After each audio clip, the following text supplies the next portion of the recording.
The shuttle's landing struts kicked up a cloud of white dust as it settled onto the landing pad. Through the viewport, Knight Josiah Joe Mackenzie could see the welcoming committee. If you could call a dozen heavily armed men standing in defensive formation a welcoming committee. Salt Town wasn't much to look at.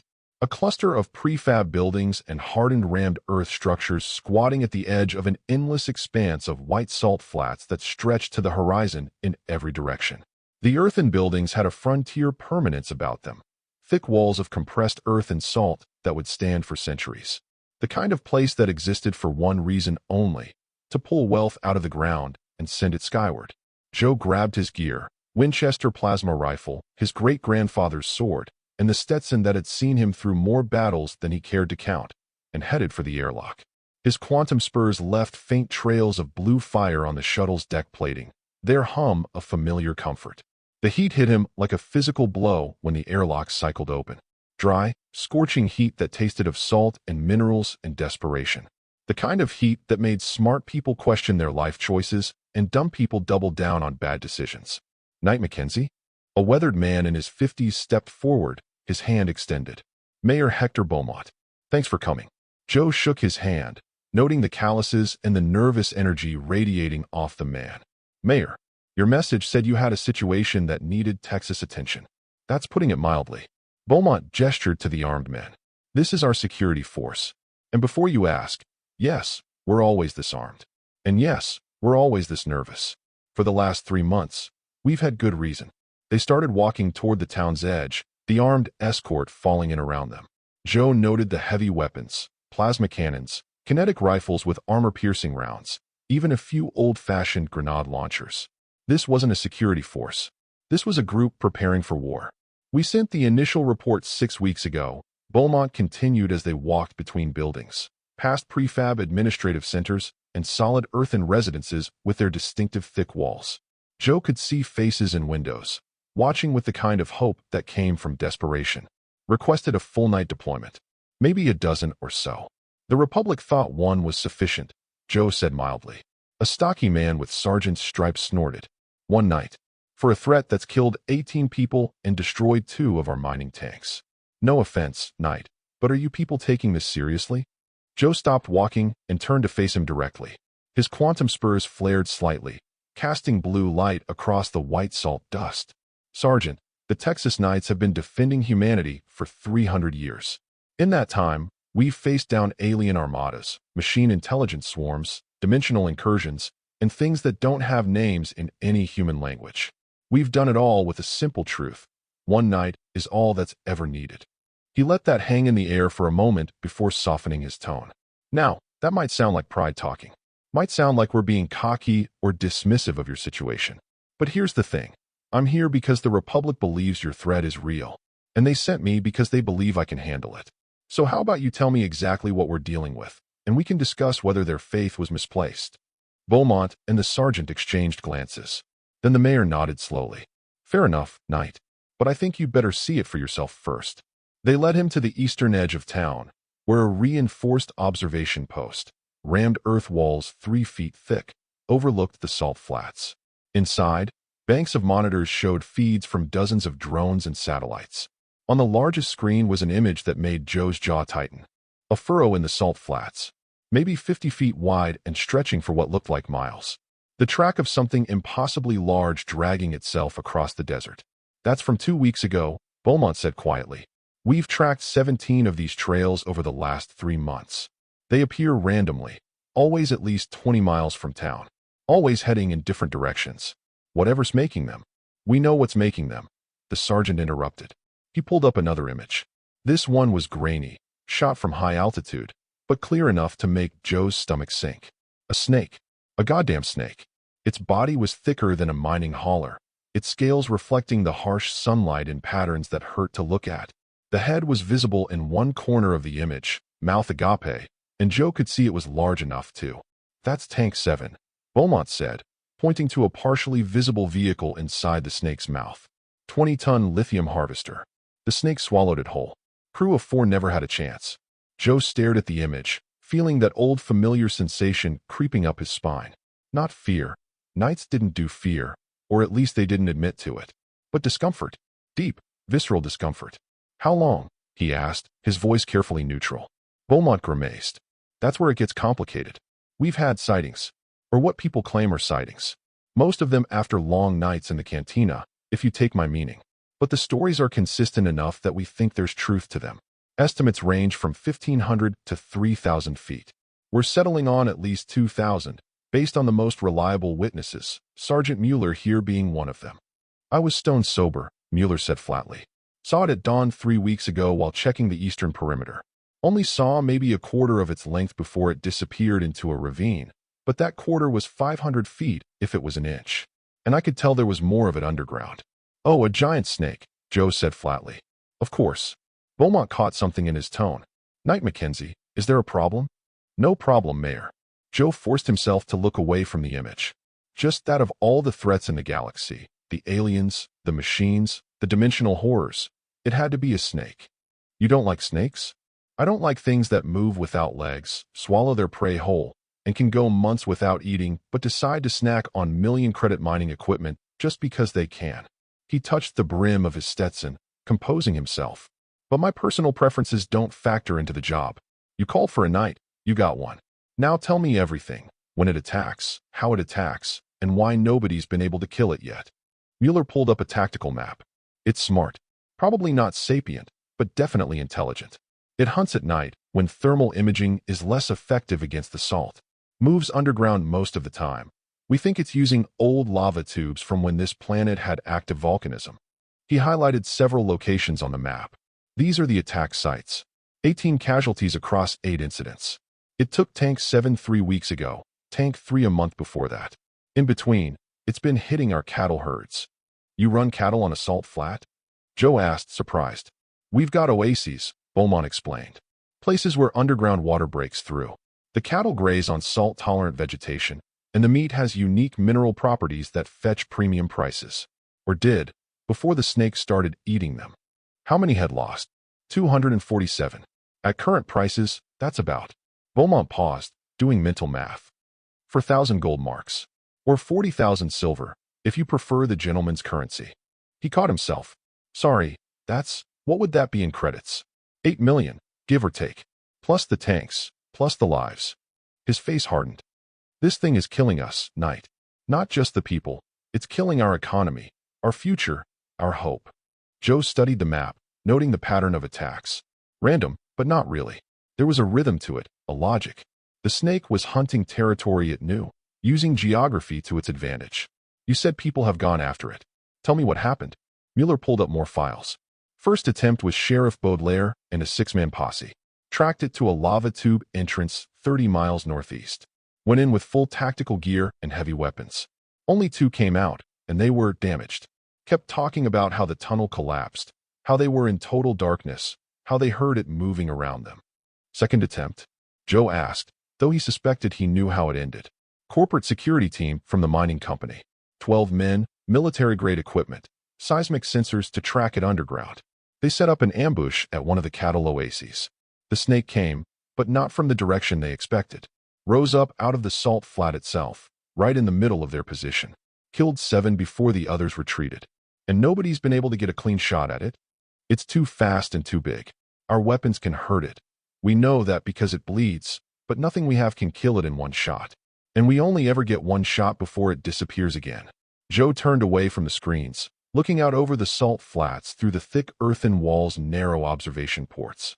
Somewhere out there, under all that white expanse, was a creature that had adapted to this environment so perfectly that it was virtually invisible.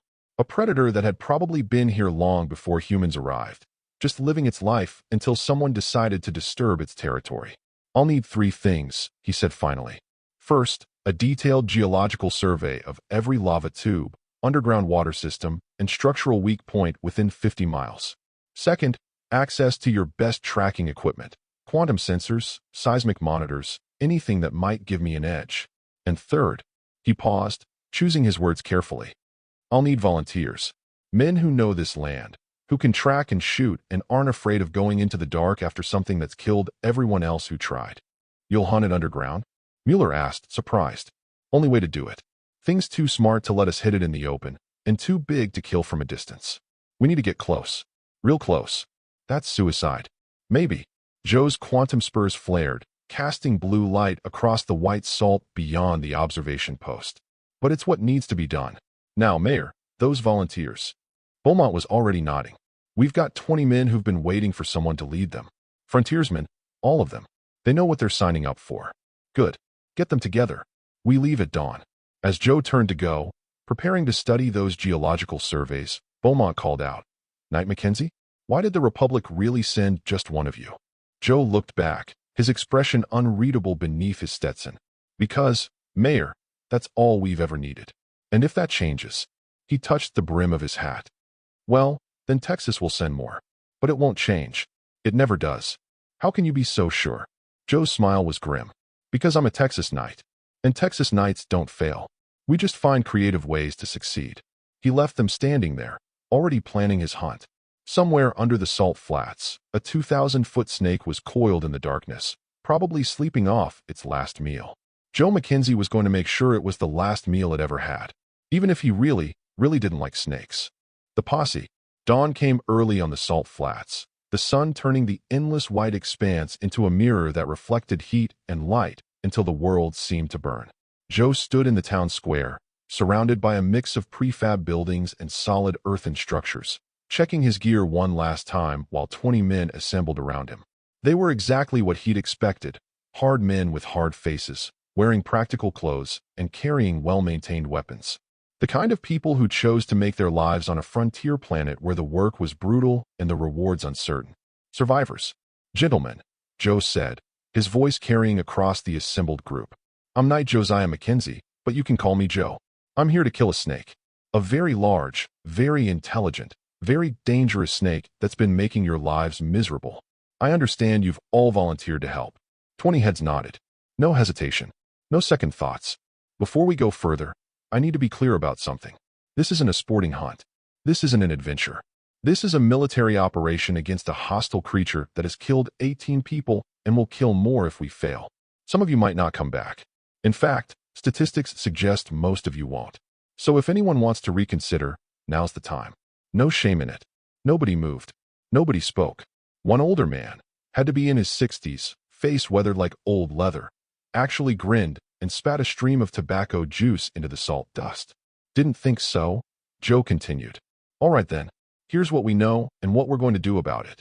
He activated a portable holo display, showing the geological survey he'd spent all night studying. The snake uses old lava tubes to move around underground. There are hundreds of these tubes crisscrossing the region, most of them connected. It's like an underground highway system, and the snake knows every inch of it. He highlighted several points on the map. These are the narrowest choke points, places where the tubes constrict. If we can drive the snake toward one of these locations and hit it there, we might be able to pin it long enough to kill it. Might?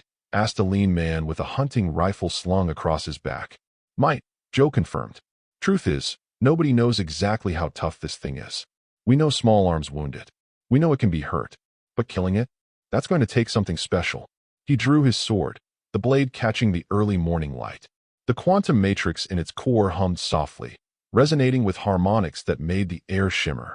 This sword has been in my family for 4 generations. It's killed things that shouldn't exist and survived battles that should have destroyed it.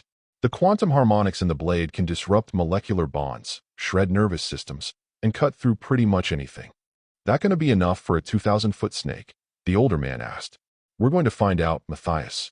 Joe had learned all their names during the night briefing. Matthias Rousseau, former military, ran a cattle operation on the northern oases. But the sword's just one tool. We've got others. He gestured to a collection of equipment laid out nearby. Quantum lariats for restraining. Seismic charges to collapse tunnel sections if we need to. Plasma cutting torches rated for industrial mining. And, of course, whatever personal weapons you've all brought.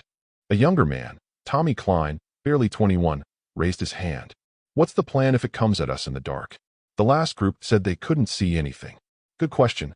Joe pulled out what looked like a handful of small spheres. These are photonic flares. They don't just produce light, they produce every wavelength simultaneously. Anything with eyes will be temporarily blinded. Anything with thermal sensors will be overwhelmed. It'll buy us seconds, maybe minutes. Seconds don't sound like much against something that size, someone muttered. Seconds are all you need if you use them right, Joe countered. Which brings me to the most important point. We work as a team. I call a move, you execute it. No heroes, no independent action. This thing has killed everyone who's gone after it because people panicked, broke formation, tried to save themselves instead of trusting their squad. We don't do that. We stay together, we watch each other's backs, and we follow the plan. He looked at each man in turn. Understood. Understood, they chorused. Good. Now, we're going to split into 4 teams of 5. Each team has a specific role. Matthias, you're leading the tracking team. You and your boys have the best eyes and ears, so you'll be point. Klein, your team is on equipment. You handle the charges, the lariats, anything technical we need. Weaver, he nodded to a massive man who looked like he could wrestle the snake barehanded. You're on heavy weapons. If we need to bring the hammer down, that's your job. And I'll be leading the strike team. We're the ones who'll close with the snake when the time comes. Weaver grunted approval. When do we leave? 1 hour. I want everyone fed, hydrated, and carrying 48 hours of supplies. We're going to track this thing to its lair, and we're going to end it. Questions? Matthias raised his hand. You said you don't like snakes. That going to be a problem? Joe smiled, though it didn't reach his eyes. Matthias, I don't like a lot of things that try to kill me. Doesn't mean I'm any less effective at killing them back. The snake being a snake just means I'm extra motivated to see it dead. That got a few chuckles, breaking the tension slightly. All right then, Joe said, settling his Stetson more firmly on his head. His quantum spurs hummed with anticipation, leaving faint trails of blue fire in the white dust. Let's go hunting. They found the first sign 15 miles out, a furrow in the salt where something massive had passed through recently. The trail was fresh, probably no more than 12 hours old, and it led northeast toward a region of broken terrain where the salt flats gave way to rocky outcroppings.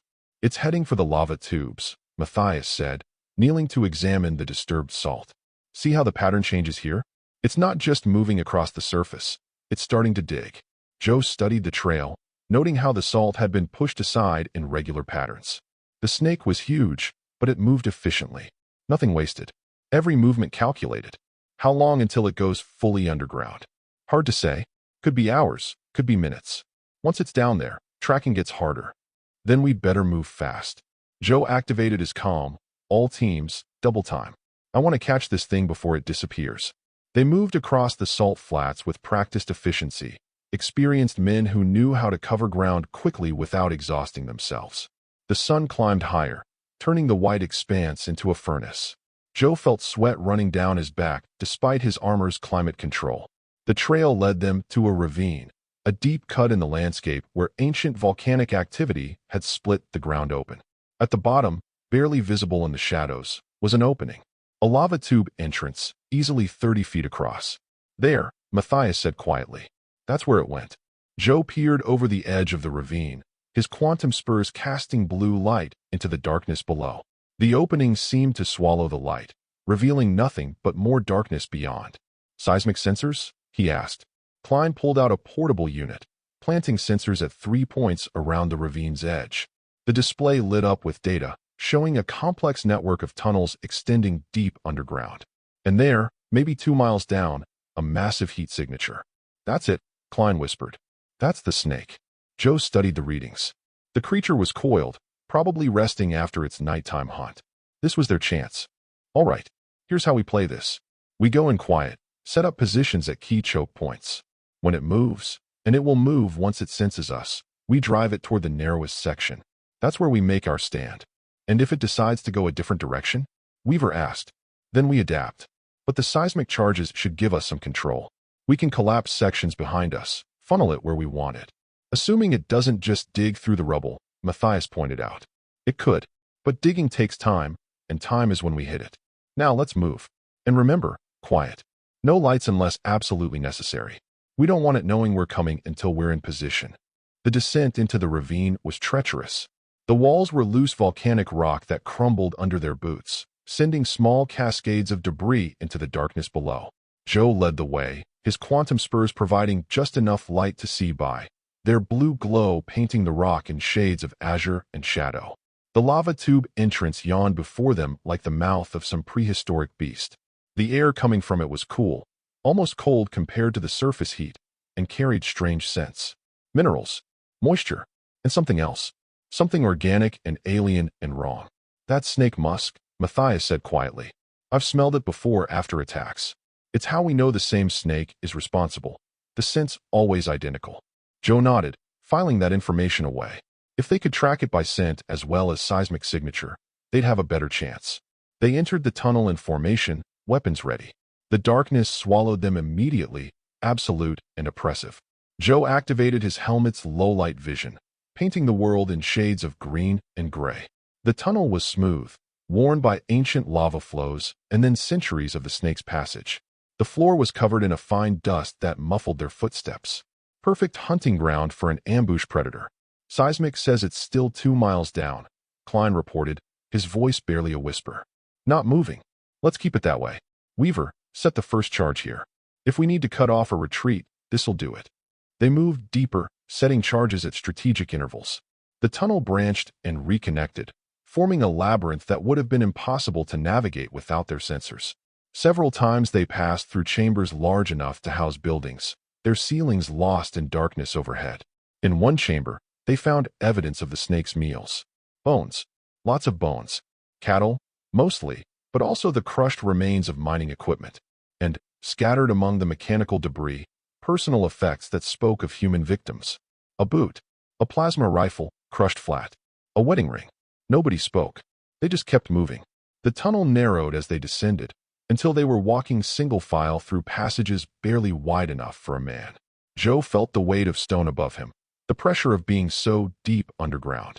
His fingers itched to be back in the open air, under the sky where things made sense. Contact, Klein said suddenly. It's moving. Coming this way. Joe held up a fist, stopping the column. How fast? Slow. Like it's waking up, starting to explore.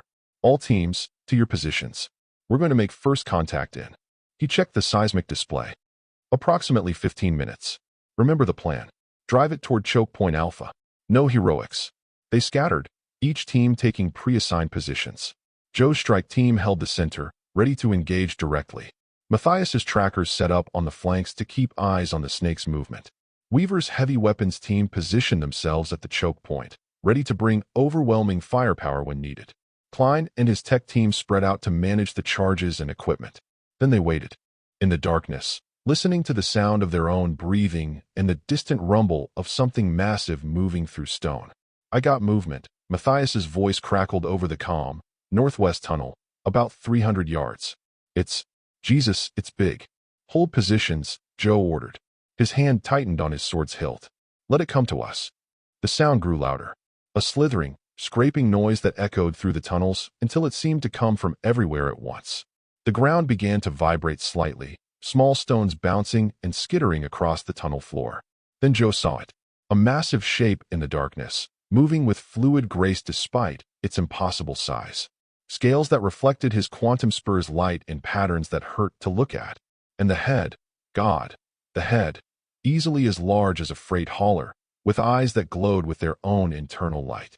The snake paused, its tongue, thick as a man's torso, flicking out to taste the air. It had sensed them. Now, Joe said calmly, light it up. 20 photonic flares launched simultaneously, turning the underground world into a supernova. The snake recoiled, its massive head thrashing as it tried to escape the overwhelming sensory input. Drive it north, Joe shouted. All teams engage. Plasma fire lit the darkness, stitching lines of superheated energy across the snake's scales. Most of the shots glanced off, deflected by armor that had evolved over millennia to be almost impenetrable. But some found gaps between scales, burning into the flesh beneath. The snake hissed, a sound so loud it felt like being inside a jet engine. Then it moved, faster than anything that size had any right to move, surging forward directly at Matthias's position. West flank, fall back, Joe ordered. Drive it toward the choke point. They executed the maneuver perfectly. Matthias's team retreated in good order, laying down suppressive fire that kept the snake following them. Weaver's heavy weapons opened up from the flanks, forcing the creature to choose between multiple threats. It chose to run. The snake turned, heading north exactly as planned. Joe and his strike team sprinted after it, their quantum-enhanced gear letting them match the creature's speed through the tunnels. Behind them, Klein detonated charges, collapsing sections and cutting off potential escape routes. The chase was a nightmare of darkness and violence. The snake would occasionally turn, its mouth opening to reveal rows of inward-facing teeth designed to drag prey deeper into its gullet. Each time, they'd hit it with concentrated fire, forcing it to retreat. But they were hurting it. Joe could see blood now, thick, dark ichor that steamed where it hit the cool tunnel floor. The snake was wounded, growing desperate. Choke point in 200 yards. Weaver reported. We're ready. All teams, final push. Drive it hard. They opened up with everything they had. Plasma, kinetics, even some old-fashioned explosives that Weaver's team had brought. The snake roared and surged forward, trying to escape the hellstorm at its tail. It entered the choke point at full speed. Weaver's team had done their job well. The tunnel here was barely wide enough for the snake's body, with no room to maneuver. And they'd rigged the whole section with quantum lariats, energy cables that could restrain even a charging hover tank. Now, Joe shouted. The lariats activated, wrapping around the snake's body in brilliant blue coils. The creature thrashed, its strength enormous, but the quantum-enhanced cables held. It was pinned, unable to advance or retreat. Strike team, with me. Joe drew his sword, the blade singing as it left its sheath. The quantum matrix in its core flared to life, harmonizing with his spurs, creating a resonance that made the very air vibrate. He charged forward, boots pounding on stone, blue fire trailing behind him. The snake's head swung toward him, mouth opening wide enough to swallow him whole. Joe slid under the strike, his quantum spurs letting him move faster than human reflexes should allow.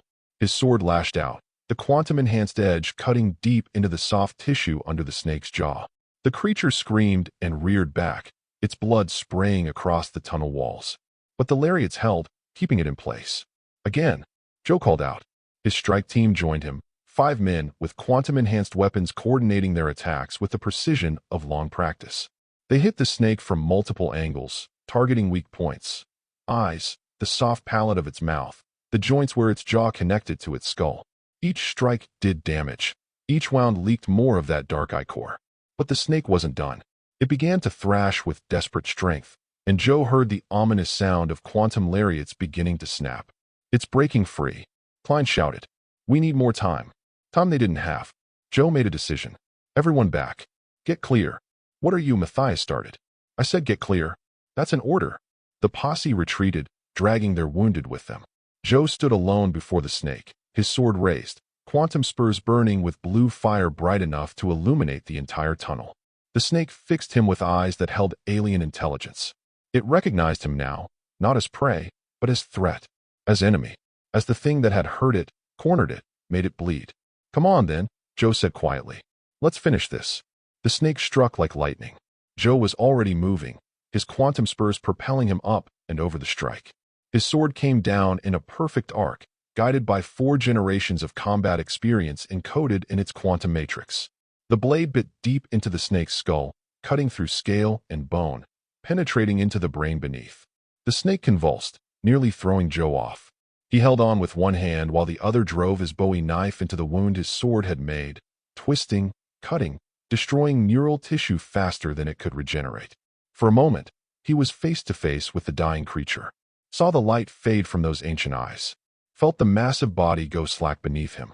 Then it collapsed, and Joe barely managed to jump clear before tons of dead snake crashed to the tunnel floor. Silence. Joe stood in the darkness, breathing hard, covered in alien blood. His sword dripped ichor. His spurs flickered erratically, nearly burned out from the exertion. But he was alive. They were alive. Knight Mackenzie? Matthias's voice, cautious. Is it dead? Joe looked at the massive corpse sprawled before him. 2,000 feet of apex predator, killed in its own lair. Yeah, he said finally. It's dead. The cheer that went up echoed through the tunnels loud enough to shake dust from the ceiling. Epilogue, the last snake. They dragged the snake's head to the surface as proof. Even just the head was the size of a small building, and it took all 20 men plus mining equipment to move it. The body they left below, too massive to recover, and anyway, the scavengers would take care of it. Salt Town turned out in force when they returned. 3,000 people lined the streets between prefab structures and thick earthen buildings, cheering and crying and celebrating. Children touched the snake's scales, not quite believing something so huge had been real. Parents held each other tight, knowing their families were finally safe. Mayor Beaumont met Joe at the town square, where they'd set up the head as a monument in front of the rammed Earth Town Hall. I owe you an apology, Knight Mackenzie. When you said one night was enough, I thought you were being arrogant. But you were just being honest. Joe touched the brim of his Stetson, exhausted but satisfied. We all played our parts, Mayor. Your people fought like knights themselves. Matthias, Weaver, Klein, Rousseau, they're heroes, every one of them. We lost 2 men, Beaumont said quietly. Fisher and Bergeron. The snake got them when it first broke the lariats. I know. I'm sorry. Joe had written the letters himself, sitting in the darkness while they'd waited for dawn to move the head. Letters to families, explaining how their loved ones had died protecting their home. Never easy. Never got easier. But we saved 18,000, Beaumont continued. That's how many people live and work on this planet. All of them safe now because you came. Because you did what everyone said was impossible. Joe looked at the snake's head, those dead eyes that would never threaten another soul. It wasn't impossible, just difficult. There's a difference. That night, the town threw a celebration. Real food, real liquor, real music, the kind of party that only happens when people suddenly remember what it feels like to not be afraid. Joe attended out of politeness, but slipped away early. Found himself at the eastern edge of town, looking out over the salt flats under starlight. Matthias found him there, carrying 2 bottles of beer. Figured you might want some company. Or at least some beer. Thanks. Joe took the bottle, the cold glass feeling good in his hand. Hell of a hunt. Hell of a snake. Matthias was quiet for a moment. You really don't like them, do you? Snakes, I mean. No. Never have. Joe took a long drink. When I was 7, on New Seattle, we had this problem with desert sidewinders. Small things, but venomous. One got into my room, coiled up in my boot. When I went to put it on, he shook his head. Dad killed it, but not before it bit me twice. Spent 3 days in the hospital, delirious with fever, dreaming about snakes. But you still hunt them. I hunt whatever needs hunting. Personal feelings don't factor into it. He paused. Much. Matthias laughed. You did good, Knight. Real good. The men are already talking about it, making up stories. By next week, that snake will be 5,000 feet long and breathe fire. Let them talk. They earned it. You ever wonder why we do it? Matthias asked. Fight things that are bigger, meaner, more dangerous than us? Why we don't just run? Joe thought about that, watching blue-white salt flats stretch to infinity. Because someone has to. Because if we don't stand, everything we care about falls. Because he touched his quantum spurs, feeling their faint hum. Because Texas taught us a long time ago that the size of the threat doesn't matter. Only the size of your determination. The eyes of Texas, Matthias said softly. The eyes of Texas, Joe agreed. They stood there in comfortable silence, 2 men who'd faced death together and come out the other side. Above them, stars wheeled in their ancient patterns, indifferent to human struggles. Below them, under miles of salt and stone, a massive corpse was already being reclaimed by the planet that had spawned it. You heading out soon? Matthias asked eventually. Tomorrow. The Republic has other problems, other planets that need help. Think they'll send just one night to those 2? Joe smiled. They always do. And so far, he gestured to the snake's head, visible even from here. So far, that's been enough. The next morning, Joe stood on the landing pad while his shuttle warmed up. The 20 men of the posse had turned out to see him off, along with half the town. Mayor Beaumont presented him with a gift, a belt buckle cast from melted-down scales of the snake. So you remember us, he said. And so you remember that even a Texas knight sometimes needs help. I'll treasure it, Joe said honestly, fastening it to his belt. The buckle gleamed in the morning sun, a reminder of the hunt and the men who'd made it possible. Matthias stepped forward last, his weathered face serious. Knight Mackenzie, if you ever need a posse again, you know where to find us. Joe shook his hand firmly. I'll keep that in mind, Matthias. And you keep watching those salt flats. Lightning might not strike twice, but this galaxy has a way of surprising us. As the shuttle lifted off, Joe looked down at Salt Town, a small cluster of prefab buildings and solid earthen structures on an endless white expanse, growing smaller by the second. But he knew it would survive now. Thrive, even.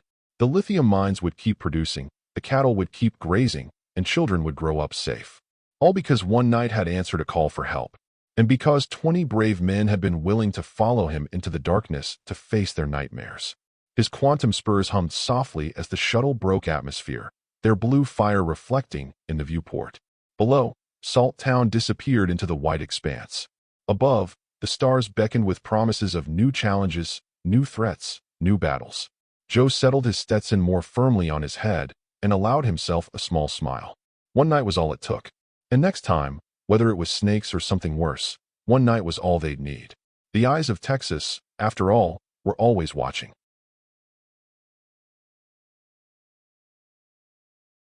Many thanks to channel member and Pathfinder Caroline Lajoie for making this video possible.